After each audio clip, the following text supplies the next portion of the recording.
The storm of the century. America. Washington, D.C. is a city built on power, structure, and history. It is a place designed to stand the test of time. But on the morning of January 27, 1922, the capital of the United States was facing an enemy that no army could fight and no politician could legislate against. They called it the Knickerbocker Storm. In the history of the Mid-Atlantic, few weather events have ever carried such malice. It began innocently enough, a light dusting of white powder coating the roofs of the Capitol building and the White House. But within hours, the sky turned a bruised, violent gray, and the snow stopped falling and started attacking. By the evening of January 28th, the city was paralyzed. 28 inches of snow had suffocated the streets. Streetcars were abandoned, frozen in their tracks. Power lines snapped like dry twigs under the weight of ice. The city was silent, buried under a white shroud. But amidst this frozen wasteland, at the corner of 18th Street and Columbia Road in the trendy neighborhood of Adams Morgan, there was a beacon of warmth, the Knickerbocker Theater. It was the jewel of the neighborhood, a place where the harsh reality of the freezing cold could be forgotten. Inside, the air was warm, the music was playing, the laughter was loud.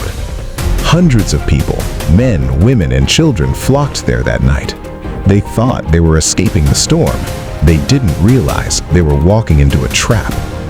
Tonight, we are going to tell you the complete, tragic, and haunting story of the Knickerbocker Theater disaster. A story of architectural hubris, unparalleled heroism, and a curse that would claim lives long after the rubble was cleared. This is the night the roof fell in. Chapter 1. The Palace of Dreams.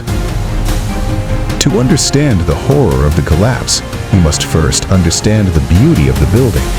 Opened just 5 years earlier, in 1917, the Knickerbocker Theater was the largest and most luxurious movie house in Washington, D.C. It wasn't just a cinema, it was a palace. It seated 1,700 people. It featured cream-colored brick, limestone trim, and a Japanese tea room. It was designed by a man named Reginald Gere. Gere was a brilliant, intense man. He was known for his sharp suits and even sharper mind. He was the city's premier theater architect. He had designed the Knickerbocker to be his masterpiece. He wanted to create a space that felt open, airy, and majestic. To achieve this, Gere made a bold engineering choice. He didn't want pillars or columns blocking the audience's view of the screen. He wanted a clear line of sight for every single patron, all reliant on the masonry walls. It was a modern marvel, but hidden within those limestone walls and steel beams were microscopic flaws, shortcuts, miscalculations. The theater was built on a budget. The steel beams, unbeknownst to the public, barely rested on the walls, a precarious balance that relied on everything remaining perfectly still. But on January 28, 1922, nothing was still. The snow kept falling. Outside, the blizzard was raging with a ferocity not seen in generations. On the flat roof of the Knickerbocker, the snow wasn't sliding off, it was stacking up, inch by inch, ton by ton. Experts later estimated that the weight of the snow on that roof had reached a critical mass, tens of thousands of pounds of wet, heavy ice pressing down on steel beams that were already contracting in the bitter cold. The building was groaning, but inside, nobody heard it. Chapter 2. The Last Picture Show. It is 8:30 p.m. Despite the treacherous weather, the Knickerbocker is bustling. About 300 to 400 people are inside. This was a low turnout for a Saturday night, but considering the blizzard, it was a testament to the theater's popularity. The crowd was a cross-section of D.C. society. There were politicians, journalists, and everyday families. In the expensive balcony seats sat Senator Arthur Cates from Missouri. Down in the orchestra section, young couples held hands. The feature presentation that night was a silent comedy called Get Rich Quick Wallingford. It was a light-hearted film, full of gags and physical comedy. Accompanied by the theater's live orchestra, the mood was electric. The conductor raised his baton. The violinists played a lively tune to match the on-screen antics. Laughter rippled through the auditorium. For those few hours, the depression was far away. The war was in the past. The storm outside didn't exist. At roughly 9 p.m., the movie was nearing its intermission. The organist was playing a soft melody. Some survivors later recalled hearing a sound, not a crash, but a scratch, like a heavy table being dragged across a wooden floor. It came from above. Most people ignored it. They were watching the screen, but a few looked up. They saw plaster dust drifting down like snow. Then the cracks appeared. It happened in slow motion, and then all at once. The massive steel truss at the center of the roof slipped off its bearing. Chapter 3. The Collapse.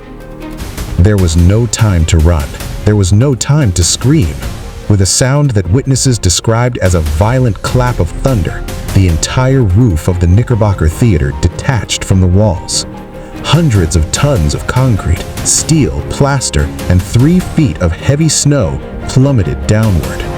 It didn't just fall, it pancaked. The roof smashed into the balcony, instantly crushing the VIPs seated there, including Senator Cates. The force was so great that the balcony itself sheared off and crashed down onto the orchestra level below. In a split second, the warm golden glow of the theater was extinguished. The laughter was replaced by a concussive blast of wind and debris. Then, silence. For a few terrifying seconds, there was absolute silence inside the shell of the Knickerbocker. The dust was so thick it choked the air. Then, the screams began. It was a scene from hell. The beautiful interior was now a jagged mountain of twisted steel and broken bodies. The roof lay flat on the audience, trapping hundreds in a dark, suffocating tomb. One survivor, a young woman, recalled looking up and seeing the night sky where the ceiling used to be. The snow was falling on her face, mixing with the dust of the ruins. Chapter 4. The Impossible Rescue. The chaos inside was matched only by the chaos outside. The crash was so loud it was heard blocks away. Residents of Adams Morgan ran out of their homes into the blizzard to see what had happened. What they saw stopped their hearts. The Knickerbocker was gone. Only the outer walls remained, like a hollow tooth. But help could not come easily. The streets were impassable. Fire trucks were stuck in snowbanks miles away. Ambulances couldn't drive. This led to one of the most inspiring moments in American history. Ordinary citizens became heroes. Men in tuxedos ran from nearby dinner parties to dig with their bare hands. Women tore up their coats to make bandages. A young boy, barely 12 years old, was small enough to crawl through the gaps in the twisted steel. He became a runner, crawling into the black void to deliver water to the trapped and bringing back messages to the rescuers. He went back in again and again, risking his life every time the rubble shifted. Eventually, the organized military arrived. 600 U.S. Marines and Army soldiers were deployed. But they didn't have heavy machinery. They had shovels and pickaxes. The rescue operation was a nightmare. The debris was unstable. Every time they moved a piece of concrete, the structure groaned, threatening to crush the survivors underneath. It was freezing. The temperature dropped rapidly. The rescuers knew that anyone trapped wasn't just fighting injuries, they were fighting hypothermia. They worked through the night. The only light came from the headlights of the few cars that made it to the scene and handheld lanterns. In the eerie, flickering light, they pulled body after body from the wreckage. They found the orchestra conductor still in his spot, crushed by a beam. They found a couple still holding hands. But they also found miracles. People protected by the curve of a seat or a piece of slanted concrete. They pulled 133 people alive, but 98 people were not so lucky. Chapter 5. The Investigation and the Blame. As the sun rose over Washington, D.C. on January 29th, the scale of the tragedy was visible. 98 dead. It was, at the time, the deadliest building collapse in Washington's history. The grief quickly turned to anger. How could a modern luxury building just collapse? The investigation began immediately, and all eyes turned to two men, Reginald Gere, the architect, and Harry Crandall, the theater owner. The inquest was brutal. City officials wanted a scapegoat. They examined the ruins and found shocking details. The walls of the Knickerbocker were slightly curved, which made them aesthetically pleasing, but structurally weaker. The steel beams only rested on the walls by a few inches. There were no bolts anchoring the roof firmly to the walls. Essentially, in the freezing cold and the weight of the snow pushed down, the beams simply slipped. Reginald Gere defended himself vigorously. He claimed he had followed all building codes of the time. He blamed the contractors for using poor cement. He blamed the weather. In the end, the courts found no criminal intent. They called it an act of God combined with unfortunate design choices. No one went to jail. But for Gere and Crandall, the prison wasn't made of bars. It was made of guilt. Chapter 6. The Knickerbocker Curse. This is where the story turns from a tragedy into a legend. They call it the Knickerbocker Curse. Reginald Gere, the architect, was a ruined man. His career was over. No one would hire the man who designed the death trap. He was ostracized by society. The screams of the dying haunted his dreams. 5 years after the disaster, in 1927, Gere could take it no more. He locked himself in a room, turned on the gas, and ended his own life. He left no note, but everyone knew why. The Knickerbocker had claimed its 99th victim, but the curse wasn't done. Harry Crandall, the owner of the theater, also spiraled. He had lost his fortune and his reputation. 10 years after the disaster, in 1937, Crandall wrote a note asking that the press not sensationalize his death. He then took his own life in a hotel room. Victim number 100. Even a local politician who had been involved in the investigation died under mysterious circumstances shortly after. Locals began to whisper that the ground was cursed. They said that on snowy nights in January, if you stood at the corner of 18th and Columbia in Washington, D.C., you could hear the faint sound of an orchestra playing, followed by a rumble. Chapter 7. Today, if you visit 18th Street and Columbia Road in Washington, D.C., you won't find the Knickerbocker Theater. The ruins were cleared away long ago. For years, a bank stood on the site. Now it is a commercial space, bustling with people who have no idea that they are walking on the site of one of America's greatest tragedies. But the legacy of the Knickerbocker lives on, hidden in the walls of every building you enter. Because of this disaster, building codes across the United States were rewritten.